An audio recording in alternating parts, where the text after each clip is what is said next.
I always find myself victim to the holiday spirit and cheer. I can't stop myself from occasionally listening to Christmas music and revisiting one of the classic Christmas movies or specials from my childhood.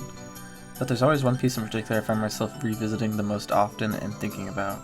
It's the adorable Christmas specials Pokemon had in the late 90s and early 2000s. I've been a Pokemon kid my whole life and grew up with these specials even though they're technically slightly older than me. But they were so magical even for their short length. I actually had the VHS tape for this, and man I miss popping in a VHS. It felt so satisfying. It's like that click of putting in a GameCube or PS2 game. The specials are basically split up between their various episode lengths with the little mini-stories going into random things that happen around or on Christmas each year. These go from helping a Delibird find his presents he lost for Santa and his Stantlers, to the Season 1 gang of Pokemon just playing around causing mischief. It brings back that childlike wonder of just running around and having fun. It's a great de-stressor and gives me such nostalgic thoughts. From the stories, the visuals, and the memories I have linked with these specials, it just brings me back to my childhood. I think even if you didn't grow up with these, they can still be something special and extremely comforting to watch this holiday season.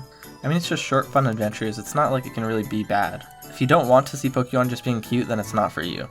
But I think I'm in the majority when I say sign me up immediately. All the Pokemon keep intact their subtle and endearing personality traits, and that plays deeply into their interactions. My favorite Pokemon from these specials is easily Squirtle. He's a little shithead and is constantly messing around with the other Pokemon and trying to get a rise out of the others. He antagonizes Bulbasaur in particular a ton, and even annoys him so much that they chase each other and end up knocking over the Christmas tree and setting Pikachu off. After this, they have a really wholesome moment together where they decide to work together and put the tree back together, and better than ever before. It's the most adorable shit I've ever seen, and I love injecting it straight into my veins. These cute little interactions always make my night whenever I watch. I mean, just look at the little baby. The backgrounds in all the episodes are also especially beautiful to look at and really transfer the feel of the environment to the viewer as well. Everything's always covered in snow and the colors are so inviting. The saturated oranges and reds at the end of a lot of the specials when the Pokemon come back to Ash and Misty have a deep warmth and feel like the lead up to a warm night around the fireplace back in the cabin. The sky colors during evenings always sap deeply into their clothes and give off such a loving feel. These specials just ooze love and holiday cheer. This isn't a thinking man show or anything like that, it's just pure fun and cuteness. The closest comparison in my head is something like Ponyo. One of my favorite Ghibli movies, and it's just pure exciting visual fun. However, Ponyo leans more into the impressive animation and childlike fun that resonates with the viewer from Sosuke and Ponyo's interactions, while Pokemon leads into these already existing connections that you have with the character being elevated for a great time. These are textbook specials, just a bit more endearing. They aren't life-changing, but I'll be damned if it doesn't put me into the Christmas season.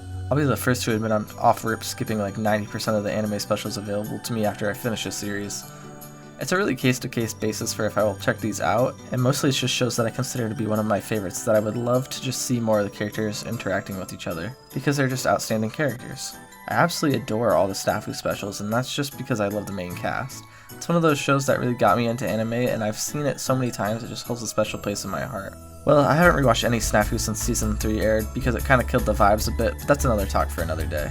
These specials are amazing and all, but I think there's something a bit deeper ingrained into my brain making me like these more, and it's probably the insane amount of Pokemon games I've gotten throughout the years for Christmas. I'm a younger brother to some dickhead who just hates on anime all day, and we always shared consoles, taking turns whenever needed. For the most part, we didn't really have any issues sharing ever, but as a kid, you're always longing for things that are purely yours, just because as a kid, you don't really have much besides certain toys and whatnot. Even stuff like your bed could even get yoinked from you as a kid because your parents randomly decided they can't stand theirs anymore. It's not a huge deal, but I'll be damned if I wasn't a little bit jealous. My brother got a DS before me, and he even had his own Pokemon game that I had never played. His very own DS and his very own copy of the one and only Pokemon Platinum. And you best believe for Christmas that year I got my own DS and specifically asked for Pokemon Platinum.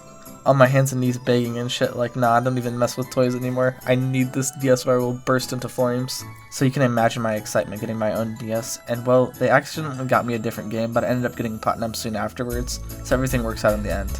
I was spoiled as fuck that year. I got my DS and binged the living hell out of Platinum, playing it all day every day and finally having my own Pokemon game and team.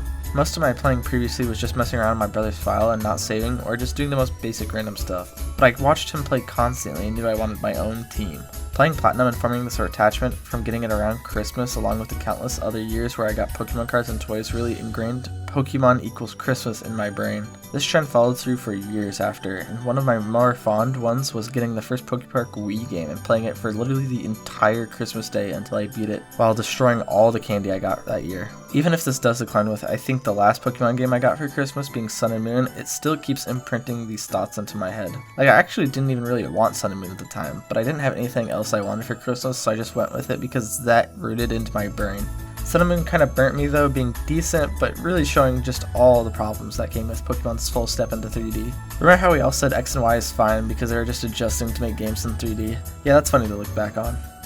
People said this like the jump into 3D didn't mostly have it in the late 90s. Anyways, happy late 10-year birthday, X and Y, you sure were an okay game. Though, random hot take, Gen 6 OU is the best competitive tier to date. Anyways, that's enough sidetrack for one video. These specials rule and they're the perfect starting point for a great Christmas season. It's been a stressful year and winding down with something that dumps out serotonin is something everyone could probably use right now.